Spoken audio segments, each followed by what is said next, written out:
Assalamualaikum warahmatullahi wabarakatuh. Waalaikumsalam warahmatullahi wabarakatuh. Waalaikumsalam. Waalaikumsalam warahmatullahi wabarakatuh. Selamat pagi teman-teman, kami dari kelompok 10 ingin menjelaskan materi tentang laporan bisnis dan laporan pesan singkat. Di sini ada Adea Putrisari, lalu ada saya Andika Dewi Maharani dan Tita Setiawati. Langsung saja dibacakan oleh Tita. Pengertian laporan bisnis. Menurut A. Murphy dan Herbert W. Helderberg, dalam bukunya Effective Business Communication menyatakan bahwa menurut Murphy dan Herbert W.H., yaitu laporan bisnis adalah suatu laporan yang memiliki sifat netral, tidak memihak, memiliki tujuan yang jelas, dan berisi rencana penyajian fakta kepada seorang atau lebih untuk tujuan bisnis tertentu. Menurut Himstreet dan Batty, yaitu laporan bisnis adalah suatu pesan-pesan objektif yang disusun secara teratur dan digunakan untuk menyampaikan informasi dari suatu bagian organisasional atau dari suatu institusi atau lembaga ke lembaga yang lain untuk membantu pengambilan keputusan atau pemecahan masalah. Next. Penggolongan laporan bisnis.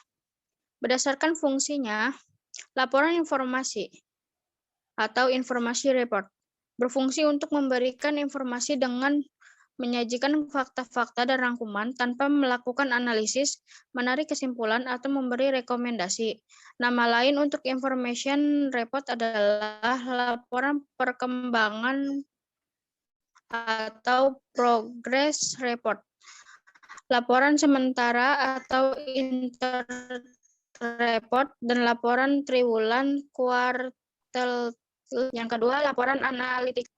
Menyajikan fakta-fakta, menganalisis dan menafsir, kemudian mengambil kesimpulan dan memberi rekomendasi atau recommendation report, usulan atau proposal atau laporan justifikasi.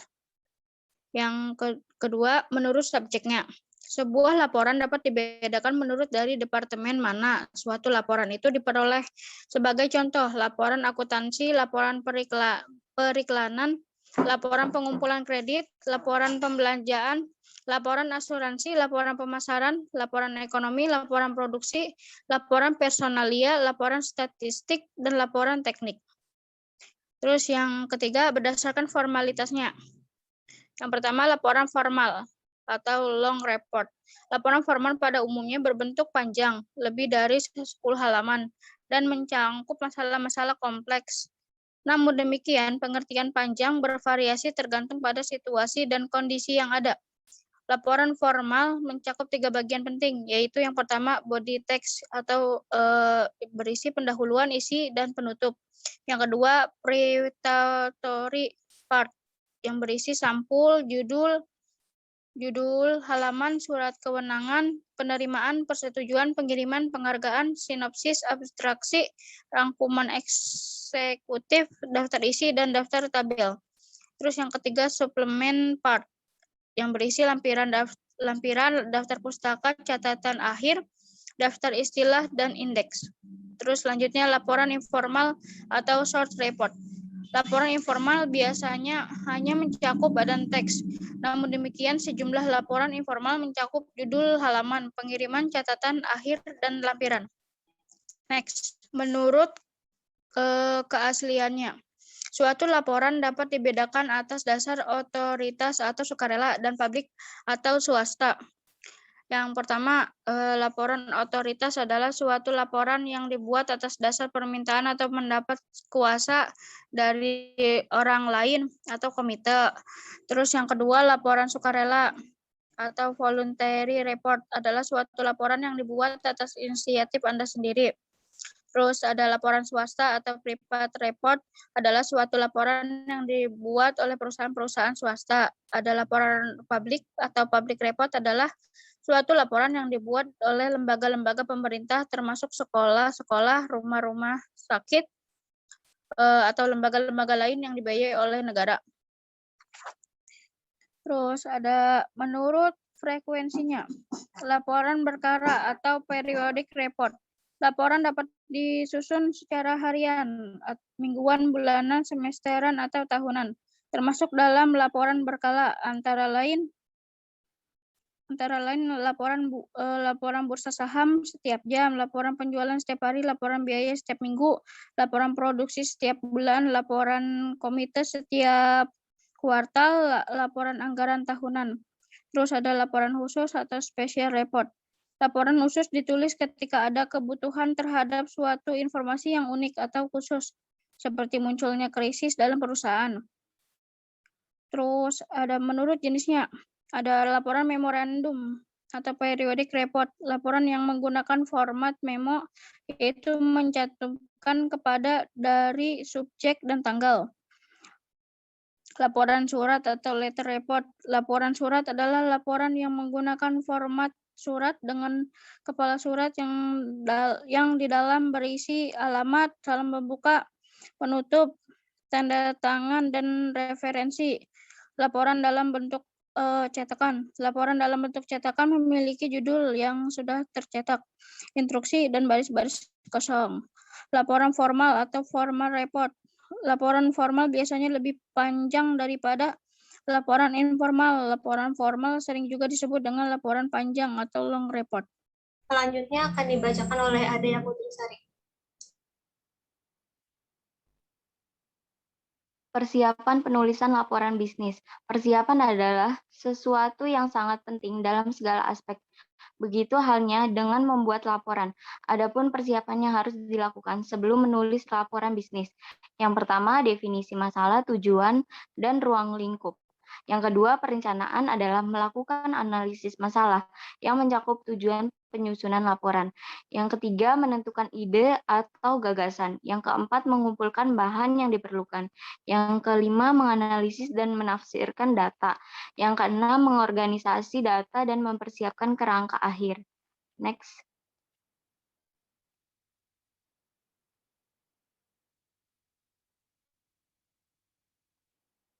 Bagian pokok laporan bisnis.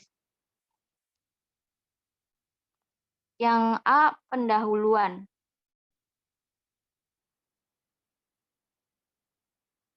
Terdapat 11 hal yang perlu ditimbangkan, antara lain yang pertama, pemberi kuasa adalah orang yang meminta laporan. Yang kedua, layout atau rencana presentasi menceritakan kepada pembaca apa saja yang akan dibahas dalam laporan bisnis. Yang ketiga, masalah biasanya didefinisikan pada awal-awal bab pendahuluan sebelum maksud atau tujuan laporan bisnis dinyatakan. Yang keempat, maksud penulisan laporan bisnis harus tampak dalam bagian pendahuluan. Yang kelima, ruang lingkup berkaitan dengan luas cakupan atau batas suatu pokok bahasan untuk sebuah laporan bisnis. Yang keenam, metodologi mengacu pada metode pengumpulan informasi.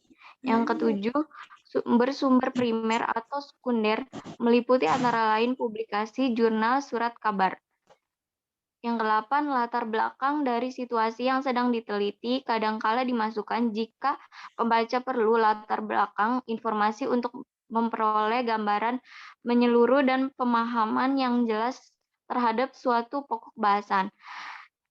Yang kesembilan, definisi istilah perlu dicantumkan jika Anda menggunakan istilah yang memiliki beberapa penafsiran. Yang kesepuluh, keterbatasan seperti dalam hal dana, waktu, asisten penelitian, atau data yang tersedia. Yang ke-11, rekomendasi menjelaskan tentang keputusan yang perlu dilaporkan di dalam suatu bisnis. Misalnya, keputusan antara pembeli mesin baru atau mesin setengah pakai. Yang B, teks, membahas dan mengembangkan hal-hal penting secara rinci. Penulisan laporan yang baik harus mencakup temuan fakta yang penting dan relevan, serta membuang hal-hal yang tidak perlu dan tidak relevan dengan maksud penulisan laporan bisnis tersebut. Next. C, penutup. Bagian penutup berfungsi untuk merangkum laporan secara menyeluruh, mengambil kesimpulan atau memberi rekomendasi. Bagian penutup sendiri diberi judul rencana tindakan atau proporsi. Rangkuman berisi ringkasan menyeluruh, kesimpulan berisi evaluasi fakta-fakta yang dibahas tanpa memasukkan pendapat pribadi penulis. Rekomendasi menyarankan suatu program tindakan yang didasarkan pada kesimpulan yang telah dibuat. Rencana tindakan merupakan pertanyaan terakhir yang mencakup waktu pelaksanaan program, anggaran yang diperlukan, dan orang-orang yang bertanggung jawab terhadap program atau proyek yang akan dilaksanakan. Yang terakhir, proporsi. Suatu pertanyaan yang tegas, yaitu tuntutan yang didasarkan pada suatu laporan. Organisasi tubuh laporan bisnis. A. Cara menyusun tubuh laporan bisnis. Ada dua macam cara yang digunakan untuk menyusun tubuh laporan bisnis. Ada cara deduktif dan induktif. Yang pertama, cara deduktif itu menggambarkan laporan dari belakang ke depan atau menjelaskan ide pokoknya dulu atau rekomendasinya dulu sebelum hal-hal yang rincinya itu dijelaskan. Cara deduktif memiliki karakteristik sebagai berikut. Yang pertama, eksekutif yang sibuk. Kedua, lebih suka untuk menentukan sesuatu dengan segera. Yang ketiga, ingin mengetahui good news atau informal netral. Yang keempat, ingin menganalisis data lebih baik dan hal ini akan menjadi lebih mudah jika kesimpulan dan rekomendasinya dicantumkan pada awal laporan. Nah, yang kelima ada ingin mengetahui pandangan penulis dengan segera. Keenam, lebih menyukai laporannya yang disusun dengan cara deduktif. Yang B itu cara deduktif. Menjelaskan fakta-fakta yang ada sebelum ide-ide pokok. Kesimpulan atau rekomendasinya itu dikemukakan cara memiliki karakteristik sebagai berikut. Yang pertama, ingin mengetahui penjelasan secara rinci terlebih dahulu untuk dapat memahami kesimpulan dan rekomendasinya. Yang kedua, ingin mengetahui kesimpulan yang kurang menyenangkan. Yang ketiga, mungkin merasa kesimpulannya itu tidak bias dan dapat menerimanya. Yang keempat, perlu membacakan seluruh laporan, bukan hanya bagian akhir saja. Yang terakhir, lebih menyukai laporan disusun dengan cara deduktif. Lalu ada cara menyusun teks laporan bisnis. Yang pertama itu membuat topik-topik atau kriteria. Yang kedua, menyusun urutan suatu peristiwa atau kejadian-kejadian. Yang ketiga, mendeskripsikan lokasi atau tempat. Yang keempat, menjelaskan suatu proses atau prosedur. Yang kelima, menyusun urutan tingkat pentingnya secara alfabet. Yang keenam, menyusun urutan tingkat familiaritas. Yang ketujuh, menyusun sumber-sumber yang digunakan. Dan yang terakhir, pemecahan masalah. Lalu ada metode kerangka. Nah, yang terdiri dari yang A, jenis-jenis judul dapat digolongkan dalam 4 judul, yaitu ada judul topik, judul kalimat lengkap, judul kalimat imperatif, dan judul kalimat varian dan judul varian.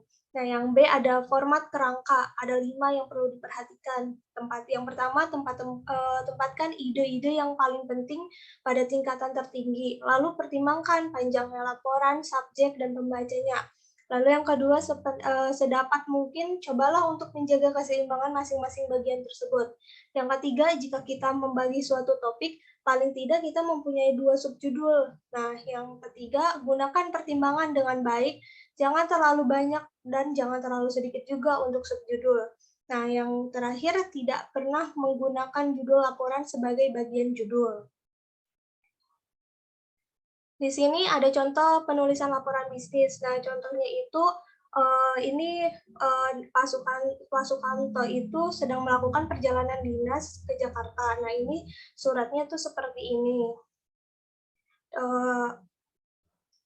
Selanjutnya pada penulisan laporan singkat yang dibacakan oleh Tita. Karakteristik laporan singkat. Kebanyakan laporan singkat hanya mencakup materi pendukung yang relatif sedikit bagi pencapaian komunikasi yang efektif. Laporan singkat itu sendiri dapat berbentuk memo ataupun surat yang terdiri atas 1 atau 2 halaman. Secara umum, laporan singkat dalam dunia bisnis jarang dilengkapi dengan preliminary parts atau seperti lembar halaman judul, surat pengantar, daftar isi, dan rangkuman atau abstrak, karena hanya terdiri atas 1 atau 2 halaman saja. Laporan singkat mungkin saja mencakup beberapa elemen penting dalam suatu laporan formal antara lain. Yang pertama, gaya penulisan pribadi yang menggunakan gaya penulisan orang pertama atau kedua. Kedua, grafik untuk lebih menekankan penulisan. Yang ketiga, judul dan sub-judul dalam tubuh laporan. Yang keempat, format memo atau surat. Next.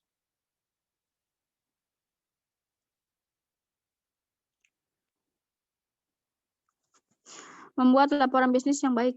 Yang pertama, akurat. Hal pertama yang harus diperhatikan oleh seorang penulis laporan bisnis adalah bagaimana mengatakan suatu kebenaran. Informasi yang tidak mengandung kebenaran, tidak akurat, atau tidak lengkap akan berakibat pada kemunduran atau kemerosotan atau bahkan semakin memudarnya reputasi suatu organisasi di hadapan masyarakat pada umumnya. Beberapa hal berikut ini akan dapat membantu mengatasi kemungkinan terjadinya distorsi. Yang pertama, menjelaskan fakta atau peristiwa yang terjadi secara konkret. Yang kedua, melaporkan semua fakta yang relevan. Yang ketiga, menempatkan fakta yang ada dalam suatu perspektif. Yang keempat, memberikan bukti-bukti terhadap kesimpulan yang Anda buat. Yang kelima, menyajikan hanya bukti. Tidak. Terus yang terakhir, menjaga bias pribadi Anda dalam suatu laporan. Next.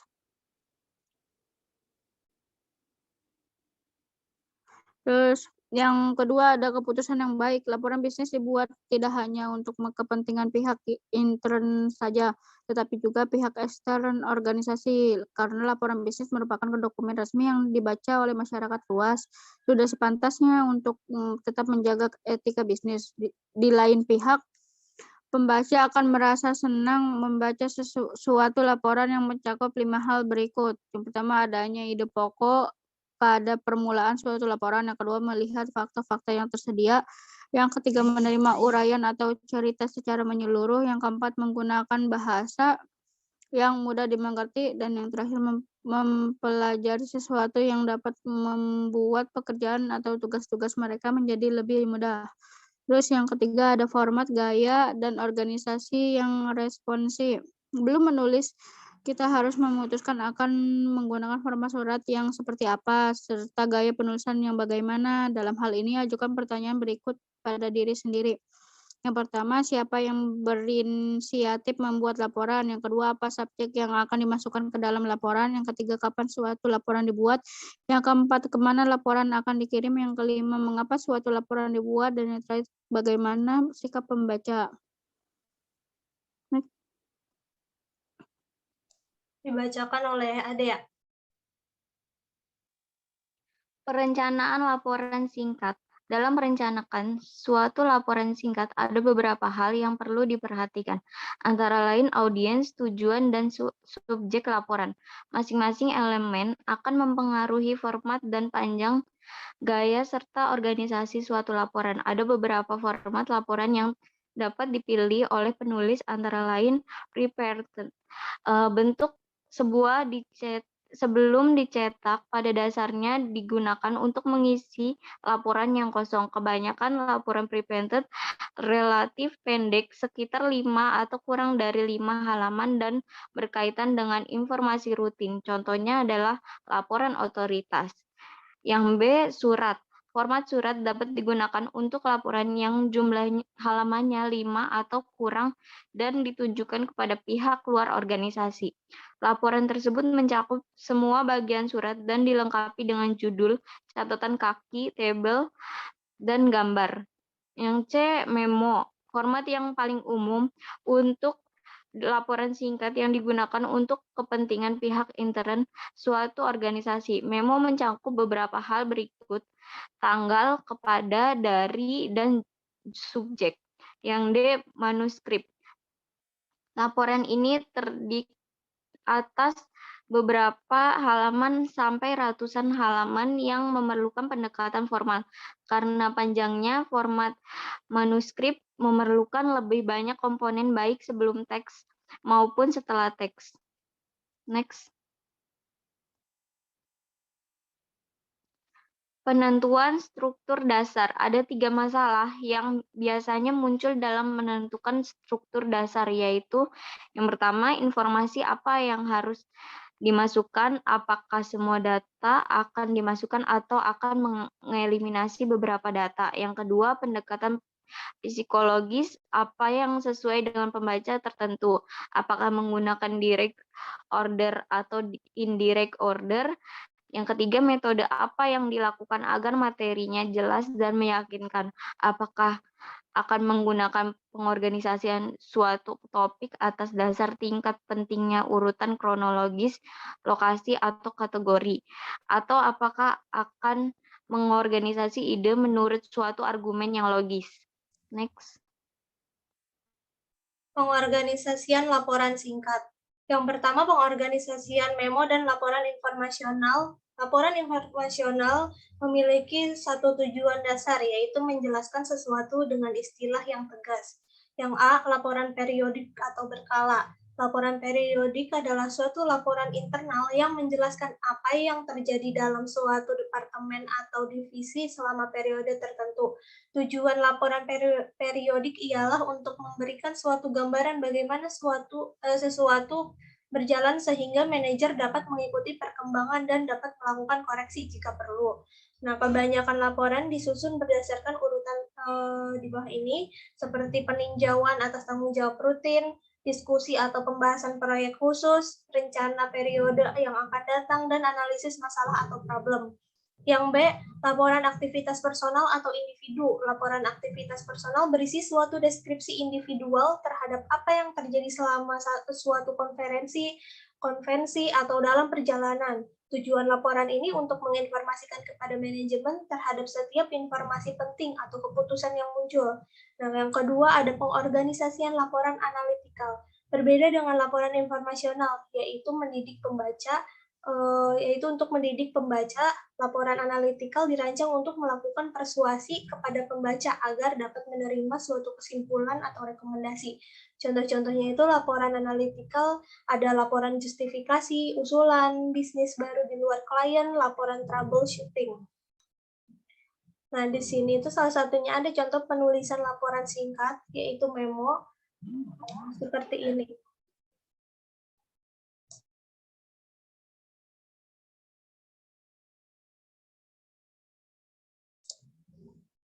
Oke, barangkali ada yang ingin ditanyakan, silahkan.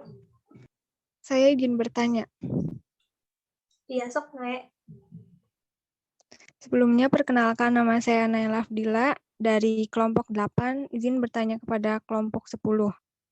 Pertanyaannya, menurut kelompok kalian, persiapan apa yang harus dilakukan sebelum menulis laporan bisnis? Terima kasih. Oke. Apakah ada lagi yang ingin ditanyakan? Saya Rizky Ilmawan, ingin bertanya. Iya. Mengapa kebanyakan laporan bisnis itu menggunakan pendekatan deduktif? Terima kasih. Iya, sama-sama. Oke, saya Adia Putrisari. Saya izin menjawab pertanyaan dari Naila. Menurut kelompok kami, yang perlu disiapkan dalam menulis laporan bisnis, yang pertama, menyusun perencanaan akan hal tujuannya apa saja, laporan yang akan dibahas apa saja. Yang kedua, mengetahui audiensnya seperti apa agar nanti laporannya disesuaikan dengan minat para audiens. Yang ketiga, dikumpulkan bahan-bahan yang akan disajikan seperti cari tentang idenya, faktanya, sumbernya, di mana saja, dan lainnya. Yang keempat, setelahnya semuanya dicari, lalu dianalisis apakah sudah sesuai atau belum. Yang kelima, lalu setelah dianalisa dengan hati-hati, data dikelompokkan dan dilakukan pembuatan rangka untuk akhir laporan. Bagaimana, Naila? Cukup jelas, terima kasih Adea. Sama-sama. Saya izin menjawab pertanyaan dari Rizky. Menurut kelompok kami itu tergantung dari orang yang membuat laporannya. Jikalau kebanyakan yang memakai pendekatan deduktif, berarti pendekatan tersebut itu lebih baik atau lebih bagus. Nah, untuk para pembuat laporan tersebut itu mungkin karena mereka berpikir di dalam deduktif mah bisa cepat segera mengetahui sesuatu dalam laporan, terus ingin cepat-cepat mengetahui good news-nya tuh. Terus pandangan penulis dan jika ingin mengetahui pandangan penulisnya juga, Terus jika ada yang menganalisis data laporan, jadi lebih gampang kalau kesimpulannya itu atau rekomendasinya dicantumkan pada awal laporan. Bagaimana, Rizky? Baik, terima kasih. Sama-sama. Apakah ada yang ingin ditanyakan lagi? Oke, cukup sekian dari kelompok kami. Kurang lebihnya mohon maaf. Wassalamualaikum warahmatullahi wabarakatuh.